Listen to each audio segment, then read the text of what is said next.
Valencia City, Bukidnon. Brigada News FM, Dumaguete City. Brigada News FM, Bacolod City. Brigada News FM, Iloilo City. Brigada News FM, Baguio City. Brigada News FM, the Music and News Authority. Brigada Mass Media Corporation, now invading the nationwide broadcasting scene.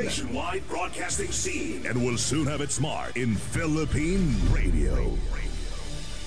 One time, the new Filipino time, 12:01 ng tanghali, mga kabrigada. That time check was brought to you by DriveMax Adult Herbal Capsule. Tatagal ka ba? Siksik sa mga bagong balita, rinig sa buong bansa. Narito na ang Brigada Balita Nationwide sa tanghali. Ang programang ito ay hatid sa inyo ng DriveMax Adult Herbal Capsule. Tatagal ka ba?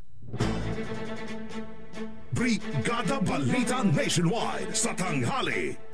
Brigada News Headlines. Sa ulo ng mga balita, reklamo laban sa German fiancé ni Jennifer Laude tuloy na. Pamilya Laude humingi ng respeto mula sa AFP kasabay ng libing mamayang hapon. One-day furlough ng Sandigan Bayan kay ex-PNP Comptroller General Eliseo de la Paz, hawak na ng PNP. DILG Secretary Maros pinagutos ang dagdag na puwersa ng kapulisan sa 8 high-crime areas. At antabayanan ng report kaugnay sa pagsasagawa ng hiwalay na investigasyon sa Laude Slay case ng CHR. Brigada Balita Nationwide sa tanghali. Magandang tanghali mga kabrigada, hatid ng Brigada News FM Philippines, ang Brigada Balita Nationwide. Brigada Balita Nationwide sa tanghali. Mula rito sa Brigada National Headquarters, kami po ang inyong mga tagahatid balita. Brigada Sandy Matarcos. At Brigada Luna Agimata. Araw ngayon ng Biyernes, October 24, 2014. 61 days na lamang po mga kabrigada at Pasko na. Puntahan na natin ang detalye ng ating mga balita. Brigada National! Ang bahaging ito ay hatid sa inyo ng Power Cells Herbal Capsule. Tuldukan ang sakit.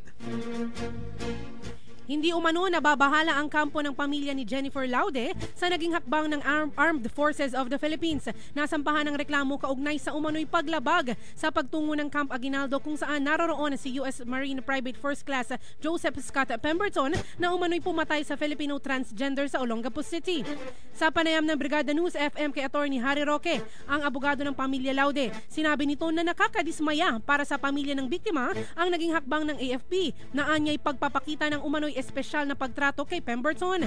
Ayon kay Roque, kung hindi man umano sapat ang paumanhin na hiniling ng pamilya na may nararanasan o may nararamdamang panggalit ay kanila itong irerespeto.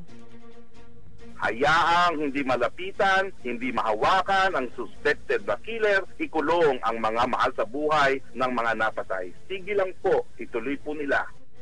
Ang tinig po ni Attorney Harry Roque. Samantala, una nang sinabi ni AFP Public Affairs Office Chief Lieutenant Colonel Harold Cabunok na tuloy-tuloy na ang pagsasampa ng reklamo laban kay Marilu at Marsu Silbeck dahil sa kanilang pag-akyat sa bakod.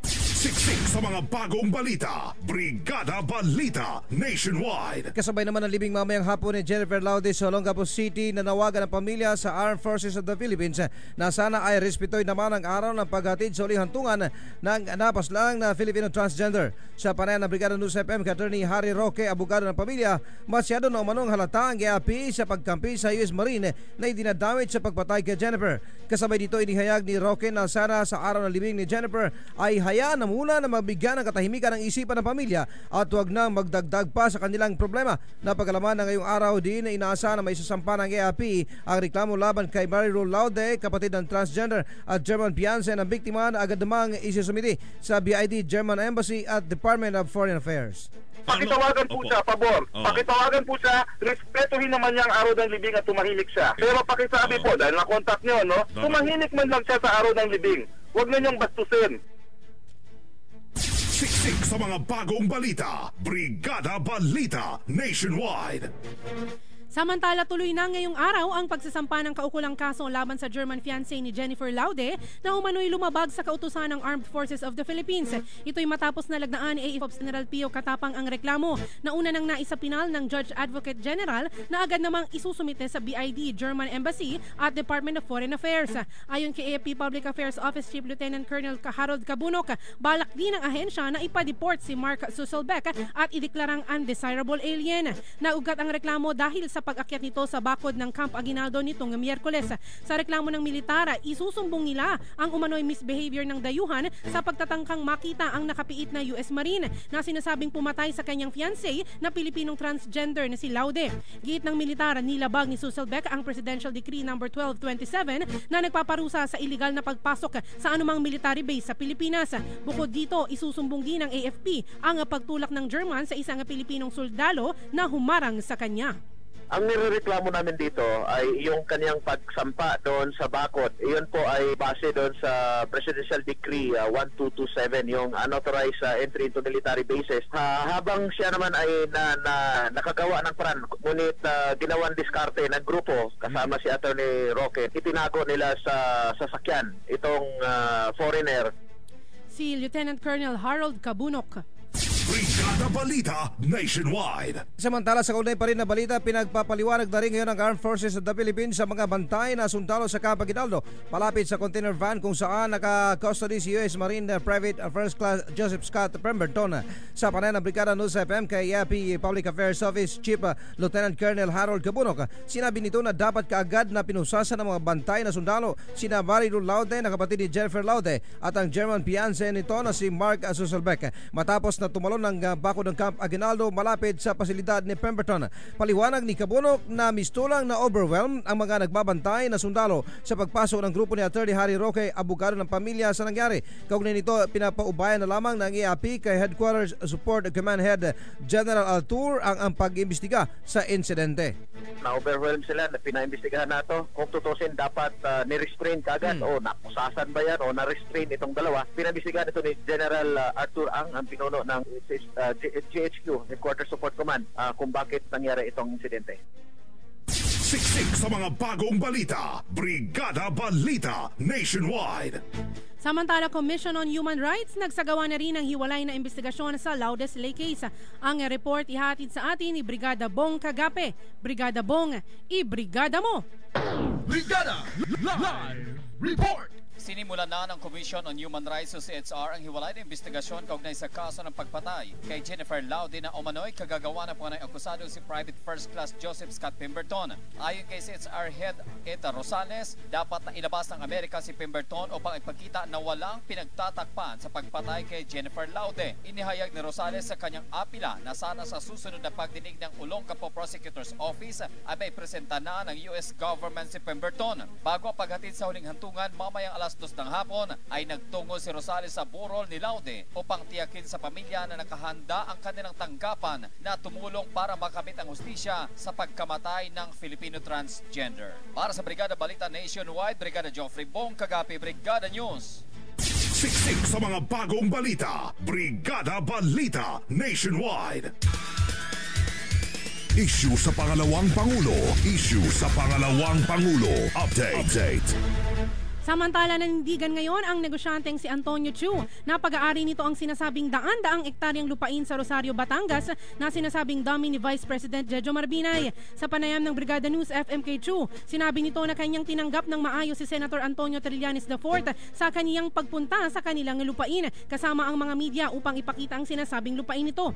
Ayon kay Chu, hinahayaan na niya lamang ang anumang reaksyon ni Trillanes na mistulang maanga sa pagpunta sa ari-arian na hindi naman ito pag-aari na dapat sana ay maging kalmado lamang. Binigyan din naman ng negosyante na kahit 100 beses pa na pumunta si Trillanes sa Sunchamp Agri Tourism Park sa Batangas ay siguradong sarado na ang utak nito dahil ito na ang nakatatak sa kanyang isipan. Siksik sa mga bagong balita. Brigada Balita Nationwide. Samantala mga kabrigada, punta natin ang report ng ating kabrigadang Layo Malikdem. Brigada Layo, Ibrigada mo! Ipinagmalaki ni Pangulong Benigno Aquino sa mga negosyante ang pagbaba ng kaso ng hijacking sa mga truck na nagdadala ng mga produkto mula sa mga pier. Sa kanyang pagharap sa 40th Philippine Business Conference and Expo sa Manila Hotel, sinabi ng Pangulong Aquino na sa apat na taon ng kanyang panunungkulan ay marami ng reformang naisakatuparan sa sektor ng negosyo, kasabay ng pagpapalakas sa seguridad ng mga dadaanan ng mga kargo mula sa pier. Ayon sa Pangulo, ang mga reforma ay naisakatuparan dahil sa magandang ugnayan naman ng pribadong sektor na kinabibilangan ng mga negosyante at ng pamahalaan, kaya lumago ang ekonomiya ng bansa. Tiniyak din ng Pangulo sa mga negosyante na ginagawa ng paraan ng gobyerno ang maagang pagtugon sa napipintong problema sa supply ng kuryente sa susunod na taon upang hindi maapektuhan ang sektor ng negosyo. Maliban sa mga problema sa kuryente, tiniyak din ng Pangulo na tinutugunan ng gobyerno ang port congestion sa pagbubukas naman ng Subic at Batangas Port para sa mga kargo. Mula sa Palasyo ng Malacanang, para sa Brigada Balita Nationwide, Brigada Leo Navarro Malikdem, Brigada News. Brigada Balita Nationwide. Samantala, nakadaw ang Philippine National Police na ipatupad ang kautusan ng Sandigan 4th Division kaugnay sa one-day furlough na ipinagkakaloob kay dating PNP Comptroller Retired General Eliseo de la Paz. Kaugnayan nito, hawak na ng PNP ang kopya ng resolusyon na una ng inilabas ni Judge Jose Hernandez, acting chairman ng Sandigan 4th Division. Batay sa resolusyon, maaring makalabas pansamantala sa kanyang apiitan simulang mamayang alas 3 ng hapon si de la Paz para dumalo sa burol at libing ng kanyang inang si Dominga de la Paz. Mula sa PNP Custodial Center, agad dadalhin si de la Paz sa Villamor Air Base sa Olongapo City kung saan nakaburol ang kanyang ina. Kaugnay nito, bukas ng hapon ay tutulak naman ang grupo ng General sa Heritage Park sa Taguig City para sa libing. Mahigpit namang ipinag-utos ng Anti-Graft Court na dapat bago mag-alasiko ng hapon bukas, October 25, ay dapat may balik na sa loob ng kulungan sa Camp Crame ang retiradong general. Napagalaman na si de la Paz ay kabilang sa mga tinaguriang Euro General dahil sa pagpupuslit umano ng 105,000 euros o katumbas ng 6.9 billion na kulong ito dahil naman sa pagkakadawit din ng kanyang pangalan sa sinasabing ghost repair ng mga V-150 armored vehicle na nagkakahalaga ng 385.48 million noong 2007 kung saan kasama nito sina retired PNP Director General Avelino Razon at 7 iba pa. Siksik sa mga bagong balita. Brigada Balita Nationwide. O ito mga kabrigada, makinig kayo mabuti. Mahirap ka man o mayaman, ang sakit ay talaga namang walang pinipili yan. Aantayin mo pa bang magkasakit ka muna? O ang iyong pamilya? Sabi nga nila kabrigada, prevention is better than cure. Lalo na sa panahon ngayon na pabago-bago ang klima. Ubo, sipon, sakit na ulo at trangkaso. Naku, nandyan lang yan. Kahapon nga sumakit ang ulo ko pero nawala dahil sa Power Cells. Pati siya Brigada She, masakit daw yung tiyan niya. Pero simula nung nag-take siya ng Power Cells, naku, hindi na madalas sumakit ang kanyang tiyan. Madali po nga makuha yan, madali ring makahawa at umatake ang mga sakit na yan mga kabrigada. Kaya naman, mabuti na ang listo at ang maagap. Parating pa lang ang sakit, abay unahan mo na ng Power Cells Herbal Capsule. May mga sangkap ito tulad ng garlic cloves, cayenne pepper, mustard seed powder at cinnamon bark. Purong herbal kaya gagaling kang natural. Walang makamtan ang mabuting kalusugan. Ugaliin ang pag-inom ng Power Cells Herbal Capsule. 2 capsules 3 times a day. 1 hour after meal. Bagay na bagay ang tugtog, I wanna be rich kasi health is wealth. Ang Power Cells Herbal Capsule mga kabrigada, available na po yan sa mga leading drugstores nationwide. Brigada Balita Nationwide sa tanghali. At tayo po ay naririnig din sa Brigada News FM Cebu, General Santos City, Zamboanga City, Coronadal, Toledo City, Cebu, Cotabato City, Puerto Princesa, Palawan, San Carlos City, Negros Occidental, Cagayan de Oro City, Calibo, Aklan at sa Daet, Camarines Norte. At yan po mga kabrigada ang unang bahagi ng ating balita. Live na inihatid sa inyo ng Power Cells Herbal Capsule at ng DriveMax Adult Herbal Capsule. Kasama pa rin si Brigada Sandy Madarcos at ako po ang inyong lingkod, Brigada Luna Agimat. Manatiling nakatutok sa Brigada Balita Nationwide sa tanghali. One time, the New Filipino Time, alas 12:15 ng tanghali mga kabrigada. That time check was brought to you by Power Cells Herbal Capsule. Tuldukan ang sakit. Kataw-anak!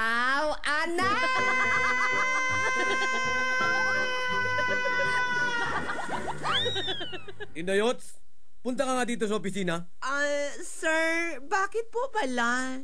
Di ba kabilin-bilinan ko sa inyo na huwag makipagtalo sa customer dahil customer is always right. Kaya nga, sir Kaya ka dyan. Hindi ka naman nakikinig sa akin.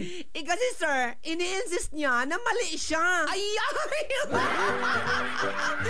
Okay, kayo! Nakakabahala kung may sakit ka na diabetes, cancer, lung problem, kidney failure, at iba pa. Nangangayayat na ako dahil sa sakit ko. Kailangan mo ng proteksyon kasama ang regular medication upang labanan ang mga sakit. Power Cells Herbal Capsule. Taglay ng Power Cells ang natural na mga sangkap tulad ng garlic, cayenne pepper, mustard seed at cinnamon bark. Kaya para sa buong pamilyang protektado, Power Cells Herbal Capsule. Power Cells Herbal Capsule. Mabibili sa mga butika. No approved therapeutic claims. Umaga pa lang. Tutok sa araw. Pero sa pagmamaneo, di umayaw. Ay, overtime pa sa opisina. Sa maghapong performance sa trabaho, paano naman si Mrs. niyan? Pa, ligo lang ako ha. Ay, naku. Tinulugan na naman ako. Wala nang time kay Mrs.? Mag-exercise ka kasi, kumain ng tama at mag-Drive Max Herbal Dietary Supplement Capsule na may tongkat ali, ginseng at ginkgo biloba. Pa, ligo lang ako ha. Ready ka ba? Anytime. Drive Max Herbal Dietary Supplement Capsule. Now available at Watson's, South Star Drug, and other leading drugstores nationwide. No approved therapeutic claims. Mag-text o tumawag sa 0932-282-8805 para sa karagdagang impormasyon. Ang Power Cells Herbal Capsule at Drive Max Herbal Dietary Supplement Capsule ay available sa Watson's drugstores nationwide. St. Apollonia Drugstore, Julias Pastor New Market, Batangas City. Naomi's Pharmacy, Public Market, Lipas City, Batangas. Villanueva Pharmacy, P. De Hoya Street, Lemery, Batangas. City Drug, Amarillo, Makati City.